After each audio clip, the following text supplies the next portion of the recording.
The sound of metal cutting through metal echoed across the courthouse parking lot. I stood there helpless, watching Sheriff Karen Thompson slice through my bike lock with bolt cutters, her face twisted with satisfaction as she prepared to steal my father's Jeep.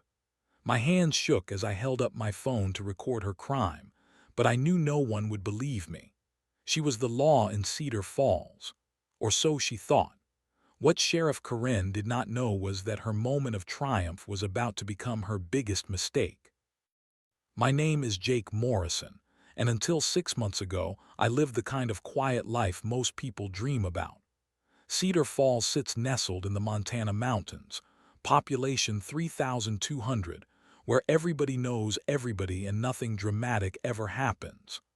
I worked as a mechanic at Murphy's Auto Shop during the week and picked up part-time security shifts at the courthouse on weekends. It was honest work, steady pay, and I was content. The most precious thing in my life was my 1995 Jeep Wrangler. Forest green with tan soft top, manual transmission, and every bolt lovingly maintained. My father left it to me when he passed 3 years ago, along with a shoebox full of memories and a mortgage I was still paying off. That Jeep was not just transportation. It was my connection to him, to weekend fishing trips and summer camping adventures that shaped who I became. Every morning at 7 sharp, I would park that Jeep in the same spot outside the courthouse. Space number 12, perfectly legal, with a clear view of the mountains and close enough to the back entrance for easy access during my security shifts. I had been parking there for 8 months without a single problem. The spot was never reserved, never blocked off, and my parking permits were always current. That was when I first encountered Sheriff Karen Thompson. She was a stocky woman in her 50s, with graying hair pulled back in a tight bun and eyes that seemed to size up everyone around her like potential criminals. The first time she approached me, I was checking my oil before heading into work. She walked up to my Jeep with that slow, deliberate pace that cops use when they want you to know they are in charge.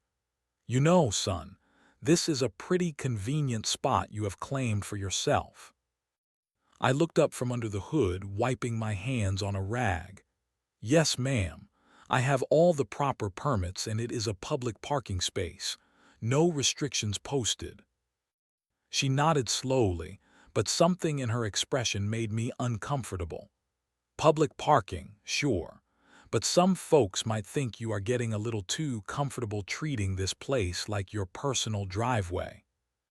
I did not understand what she meant, but I kept my tone respectful. "I am just trying to get to work, Sheriff. No trouble intended."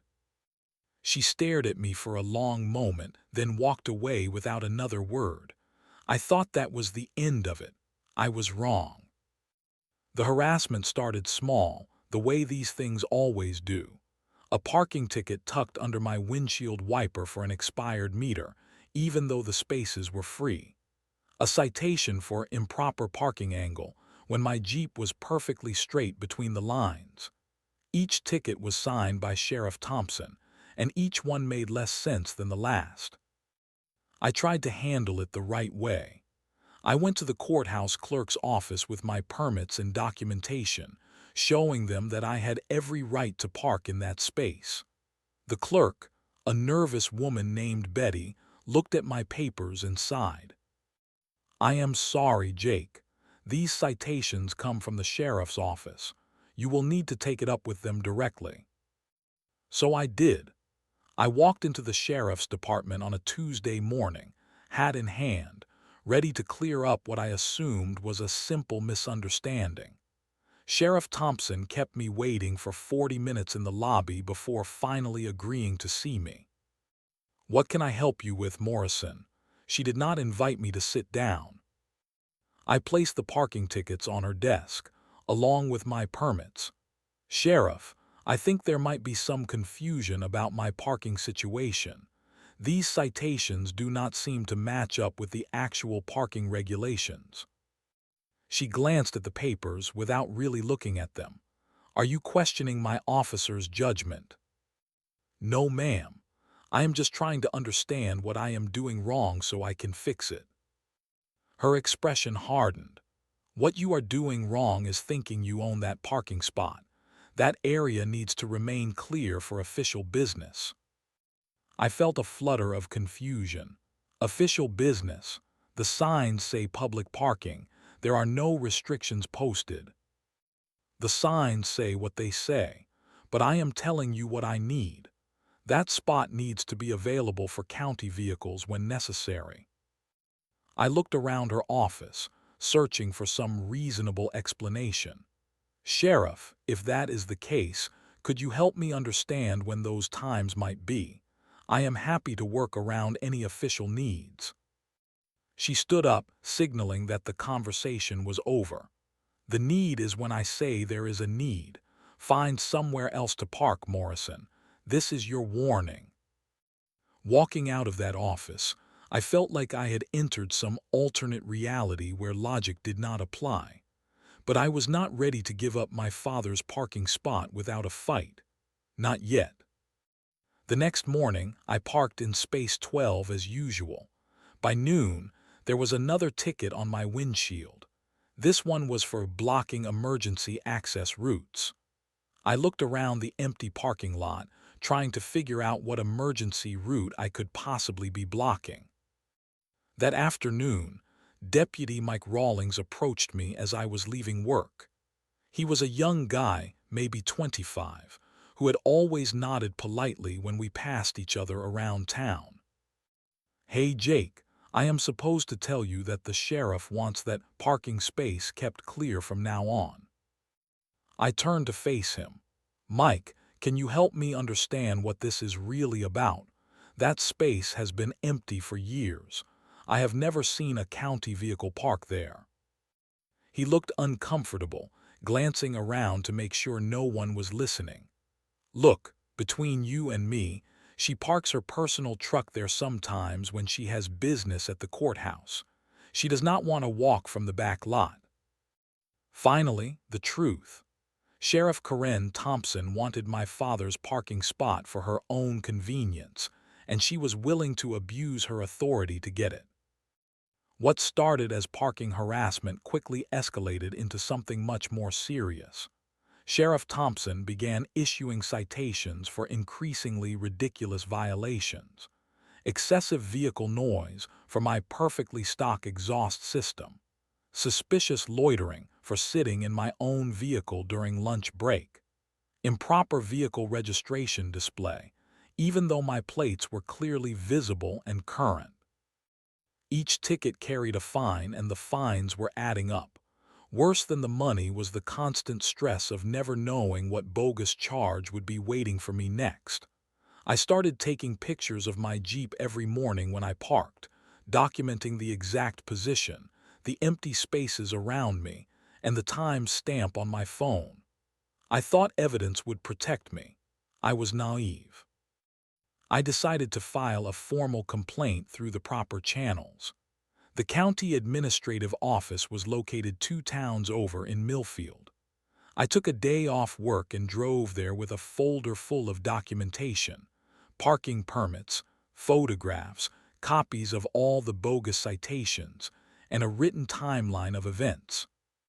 The county administrator, a tired-looking man named Harold Briggs, listened to my story with the expression of someone who had heard it all before. "Mr. Morrison, Sheriff Thompson has been serving this county for 15 years. She has an exemplary record and the full support of the county commission." I pushed my folder across his desk. "Sir, the evidence is all here. These citations are not based on actual violations. She is harassing me to get me to give up a legal parking space."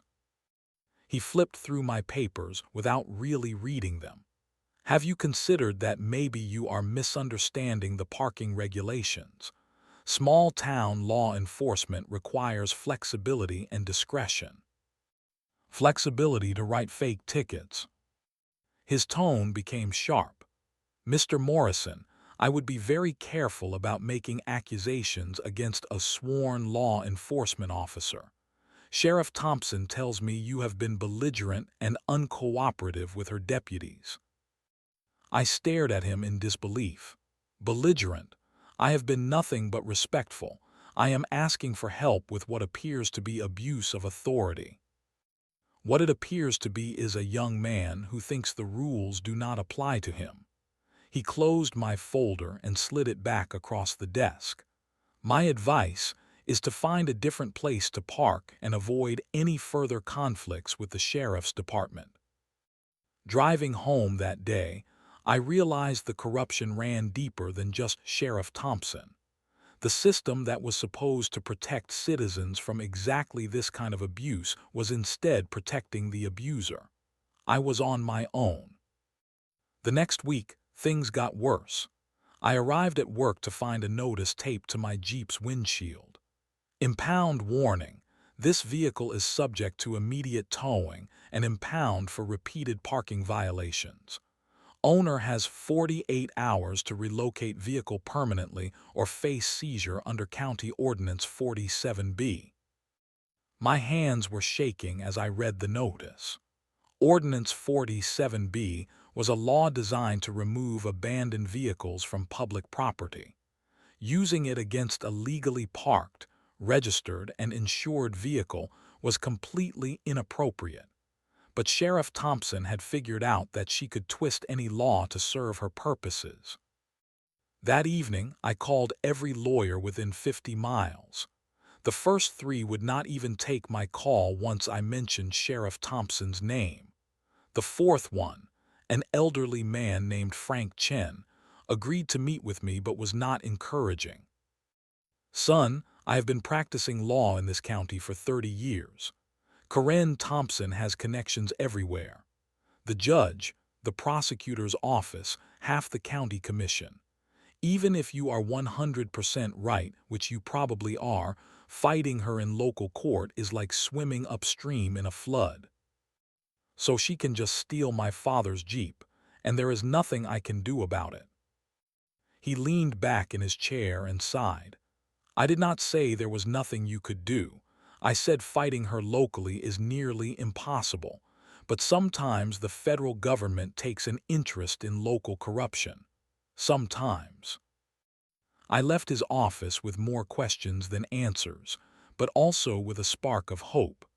If the local system was rigged, maybe there was a higher authority that could help. I just had to figure out how to reach them. The 48 hours passed like a countdown to execution. I parked in space 12 every morning, knowing it might be the last time I saw my father's Jeep. On Thursday morning, Sheriff Thompson made her move. I was sitting at my desk in the courthouse security office when I heard the sound of metal cutting through metal. My heart dropped as I looked out the window and saw Sheriff Thompson standing next to my Jeep with a pair of heavy-duty bolt cutters in her hands. She was cutting through the chain and lock I had used to secure the spare tire to the back of the vehicle. I ran outside, my phone already in my hand, recording as I moved. "Sheriff Thompson, what are you doing to my vehicle?" She looked up at me with cold satisfaction. "This vehicle is being impounded under County Ordinance 47B. It has been illegally parked for weeks despite repeated warnings." "This is a legal parking space, you know that." "Not anymore, it is not." She finished cutting through my lock and tossed the chain aside like garbage. "As of this morning, this area is designated for official county business only." I kept filming, my hands shaking with anger and adrenaline. You cannot just change parking regulations overnight without proper notice. I can do whatever is necessary to maintain public order. She opened the driver's side door and began searching through my vehicle. "I have a warrant to search this vehicle for evidence of drug trafficking." The words hit me like a physical blow. "Drug trafficking? Are you insane?" She pulled out a small plastic bag from under the driver's seat and held it up for my camera to see. White powder, maybe an ounce, in a clear Ziploc bag. Well, what do we have here?" You planted that. I have never done drugs in my life." "That is what they all say." She pocketed the bag and climbed into my Jeep. "This vehicle is now evidence in a criminal investigation. It will be impounded indefinitely." I watched helplessly as she drove away in my father's Jeep, taking with it every connection I had to his memory. The spare tire lay abandoned in the parking lot, along with the cut chain and my shattered faith in justice. That night, I sat in my apartment reviewing the video I had taken. It was clear evidence of theft and evidence planting, but I knew it would not matter in a local court. Frank Chen had been right about the corruption running deep. But as I watched the footage over and over, something caught my attention. In the background of several shots, I could see two men in dark suits standing near a black sedan parked across the street. They had been watching the entire incident, and they did not look like locals. I started researching everything I could find about federal task forces and corruption investigations. What I learned gave me hope for the first time in weeks. The FBI had specialized units that investigated local government corruption, especially when it involved drug-related evidence tampering. More importantly, I discovered that my regular parking spot was located directly across from the federal courthouse annex, a small building that housed various government offices including DEA and FBI field operations. If federal agents had been conducting surveillance from that location, they might have been watching Sheriff Thompson's activities for weeks. I spent the next 3 days making phone calls and sending emails to every federal agency I could find. Most of them directed me to local authorities, which was useless. But on Friday afternoon, I got a call that changed everything. "Mr. Morrison, this is Agent Sarah Martinez with the FBI Public Corruption Unit. I understand you have information about Sheriff Karen Thompson." My heart started racing. "Yes, ma'am. She stole my vehicle and planted drugs in it. I have video evidence." "We would like to meet with you. Are you available this evening?" That night, I met Agent Martinez and her partner, Agent Robert Kim, at a coffee shop in Millfield. They were exactly what I had hoped federal agents would be: professional, thorough, and completely unimpressed by small-town politics. "Mr. Morrison, we have been investigating Sheriff Thompson for several months as part of a larger corruption probe. Your situation fits a pattern we have been documenting." "A pattern?" "Evidence tampering, theft of seized property, harassment of citizens who complain about her behavior. You are not her first victim, and without intervention, you would not be her last." Agent Kim leaned forward. "The good news is that we have been conducting surveillance from the federal building across from where you park. We have footage of the entire incident." I felt like I could breathe for the first time in weeks. "So you can get my Jeep back." "We can do better than that," Agent Martinez said. "We can make sure Sheriff Thompson never hurts anyone else again." Working with federal agents was nothing like what I expected from watching TV shows. Agent Martinez and Agent Kim were methodical, careful, and completely focused on building an airtight case. They explained that Sheriff Thompson was part of a larger investigation into drug trafficking and money laundering that involved several law enforcement agencies across 3 counties. "The problem with corruption cases is that local officials protect each other," Agent Martinez explained during our second meeting. "But when someone starts planting drugs on innocent citizens, that becomes a federal crime. Evidence tampering, violation of civil rights under color of law, and conspiracy." They showed me surveillance photos taken from the federal building across the street. Pictures of Sheriff Thompson conducting illegal searches, taking property without warrants, and meeting with known drug dealers in locations she thought were private. My case was just one piece of a much larger puzzle. "We need your help, Mr. Morrison. Sheriff Thompson thinks she is untouchable because she controls the local system, but her arrogance is also her weakness." Agent Kim spread out a map of Cedar Falls on the table between us. "We want to arrange a controlled confrontation, something public, where she will feel compelled to demonstrate her authority and where we can document her behavior." The plan was elegant in its simplicity. I would return to parking in Space 12, just as I had before. The agents predicted that Sheriff Thompson would not be able to resist confronting me, especially since she believed she had successfully intimidated me into submission. When she made her move, federal agents would be watching and recording everything. "What about my safety?" I asked. "She has already planted drugs on me once. What is to stop her from doing it again?" "This time we will be ready for her," Agent Martinez assured me. "We have undercover agents positioned throughout the area. The moment she tries anything illegal, we will intervene." They also explained that my Jeep was currently being held in the county impound lot, which was actually beneficial for the investigation. "When we arrest her, we will be able to search the impound facility and document any other illegally seized property. Your vehicle will be evidence of her crimes, not yours." I spent a week preparing mentally for what was coming. The agents coached me on how to behave during the confrontation, emphasizing that I should remain calm, avoid any aggressive language, and trust that they would protect me when the time came. "Remember, she is going to try to provoke you," Agent Kim warned. "Corrupt cops rely on getting their victims to lose their temper and do something stupid. Stay calm, stay respectful, and let her dig her own grave."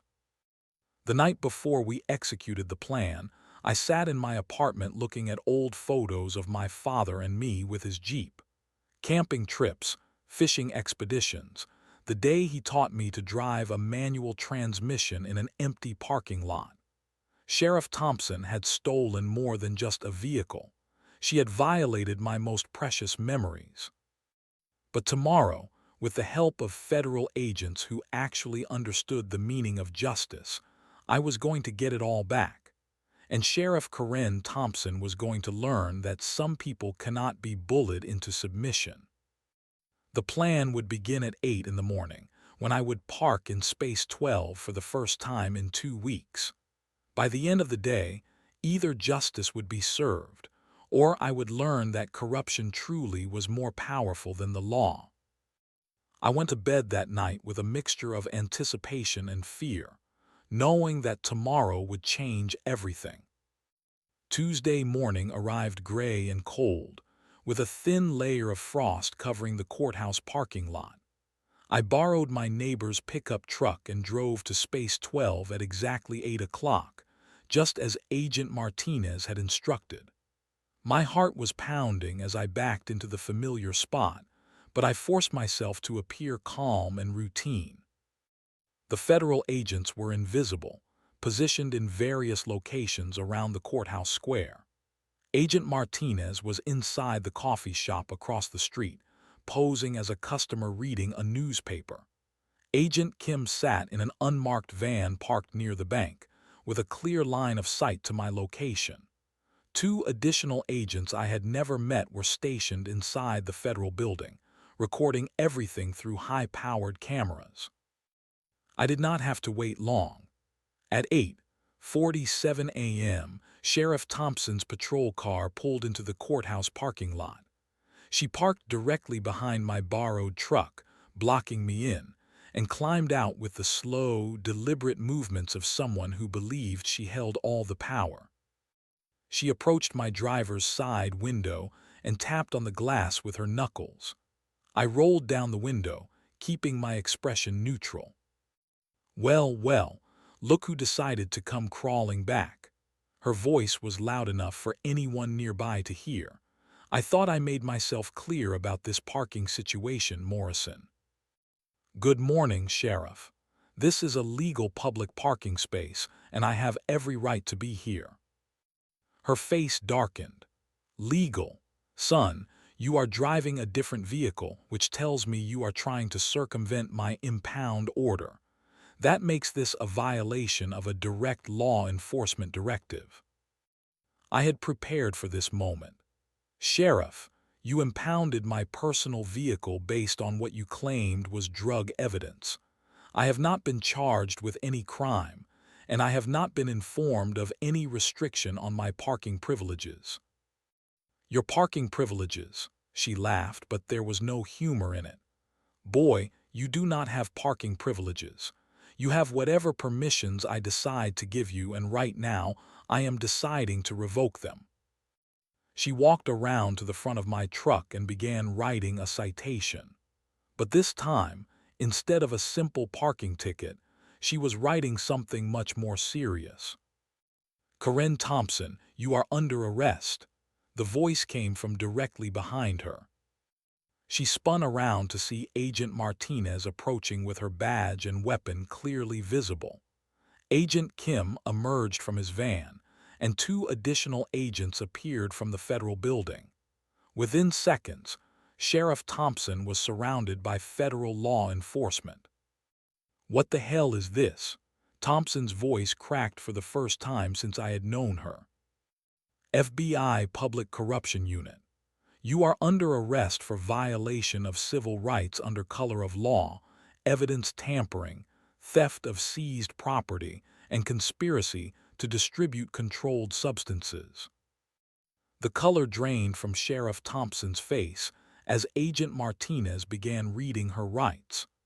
A crowd had begun to gather in the courthouse square, drawn by the unusual sight of their sheriff being arrested by federal agents. "This is a mistake. I am a law enforcement officer. I was conducting a legitimate investigation." Agent Kim stepped forward with a folder full of surveillance photos. "Sheriff Thompson, we have been monitoring your activities for 6 months.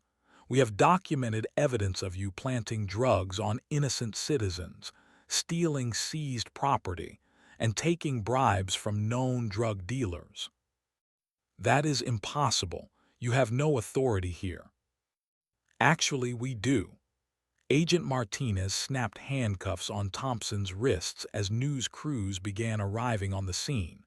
When local law enforcement becomes corrupt, federal law enforcement steps in. That is how the system is supposed to work. As they led Sheriff Thompson toward their unmarked vehicle, she turned back toward me with pure hatred in her eyes. "This is not over, Morrison. You have no idea what you have started." Agent Martinez paused at the car door. "Actually, Sheriff, it is over, and Mr. Morrison has every idea what he started. He started the process of holding you accountable for your crimes." Watching Sheriff Karen Thompson being driven away in federal custody, I felt a complex mixture of emotions. Relief, certainly. Vindication. But also a strange sadness for how completely someone could destroy their own life through greed and abuse of power. The crowd dispersed slowly, with residents of Cedar Falls whispering among themselves about what they had witnessed. The corrupt sheriff who had terrorized their community for years was finally facing justice, and it had taken the federal government to make it happen. The arrest of Sheriff Karen Thompson sent shockwaves through Cedar Falls that lasted for weeks.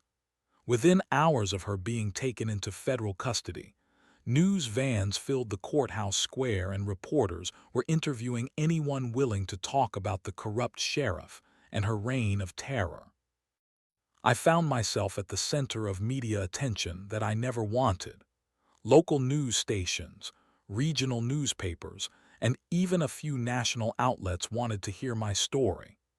Agent Martinez advised me to be careful about what I said publicly while the investigation was ongoing, but she encouraged me to share the basic facts of what had happened. "Your story helps other victims understand that they are not powerless," she explained. "When people see that the system can work, even against corrupt officials, it encourages them to come forward. And come forward they did. Within a week of Thompson's arrest, the FBI had been contacted by 17 other victims of her abuse. Stories of planted evidence, stolen property, false arrests, and intimidation tactics that had gone unreported for years because people believed they had no recourse against a corrupt sheriff. Mary Henderson, an elderly woman who lived near the courthouse, told reporters that Thompson had seized her late husband's coin collection during a bogus search of her home, claiming it was evidence in a burglary investigation that never existed. The collection was worth over $15,000 and had never been returned. Tom Bradley, a local business owner, described how Thompson had demanded monthly payments to avoid harassment of his customers for minor parking violations. When he refused to pay, she had his restaurant inspected by the health department every week until he was forced to close. The stories were heartbreaking and infuriating, but they also filled me with a sense of purpose I had never experienced before. My decision to fight back had not just saved my father's Jeep. It had exposed a pattern of corruption that was destroying people's lives. Getting my Jeep back was surprisingly emotional. Agent Kim called me on a Thursday afternoon to let me know that the impound lot had been searched, and all illegally seized property was being returned to its rightful owners. "Your vehicle is clean, Mr. Morrison. No drugs, no damage, and all your personal property is intact." When I climbed behind the wheel for the first time in 3 weeks, I was surprised to find tears in my eyes. The familiar smell of old leather and motor oil, the worn spot on the steering wheel where my father's hands had rested, the family photos still tucked into the sun visor. It was like getting a piece of my father back from the grave. But the emotional impact went deeper than just recovering stolen property.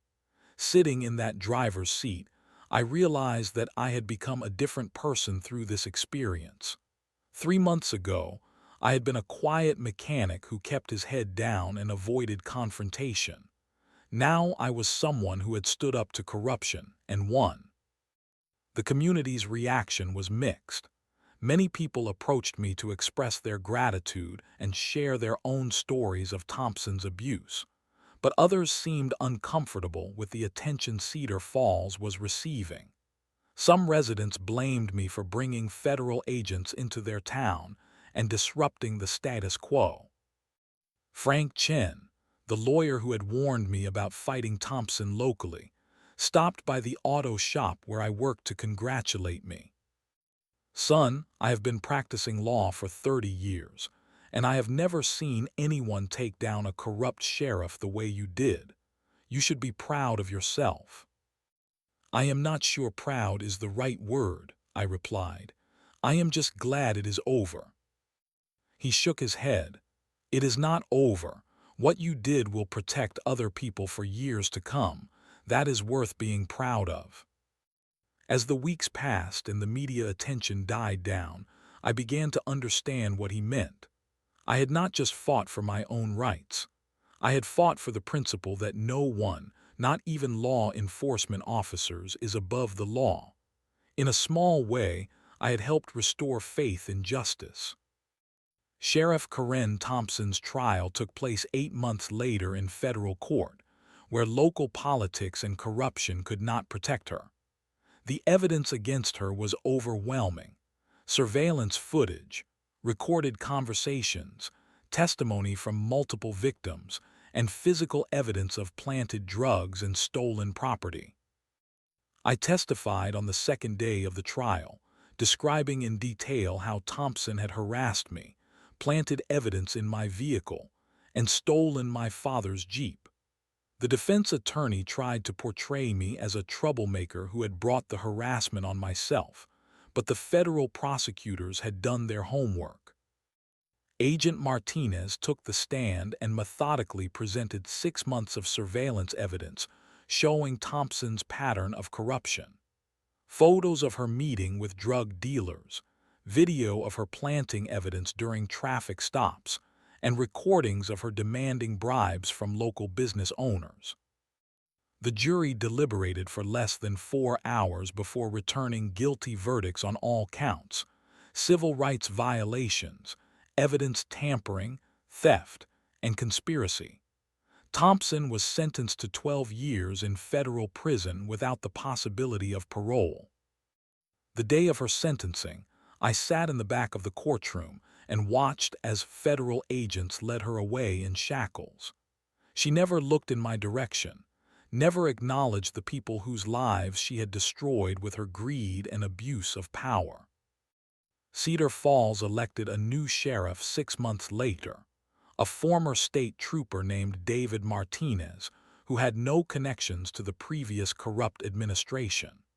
One of his first acts was to implement new policies requiring body cameras for all deputies and creating a civilian oversight board to investigate complaints against law enforcement. The changes were not just administrative. The culture of fear that had gripped our small town began to lift as people realized they could report crimes and seek help without worrying about retaliation from corrupt officials. I returned to my quiet life as a mechanic, but with a new understanding of my responsibilities as a citizen. When the FBI asked me to speak at a law enforcement training conference about recognizing and reporting corruption, I agreed. My story became part of a larger effort to educate both officers and civilians about the importance of accountability in law enforcement.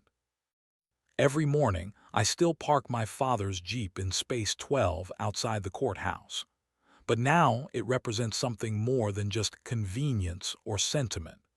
It represents the principle that ordinary people can stand up to corruption and win, even when the system seems rigged against them. The spare tire hangs on the back, secured with a new chain and lock. Sometimes I run my fingers over the spot where Thompson cut through the old lock, remembering the fear and helplessness I felt that day. But mostly, I remember the satisfaction of watching federal agents place her under arrest, and the knowledge that justice, however delayed, eventually prevailed. My father would have been proud. He taught me to stand up for what is right, even when it is difficult or dangerous. He taught me that some things are worth fighting for, and that good people have a responsibility to protect each other from those who would abuse their power. Sheriff Karen Thompson learned too late that in America, no one is above the law, not even the people sworn to enforce it.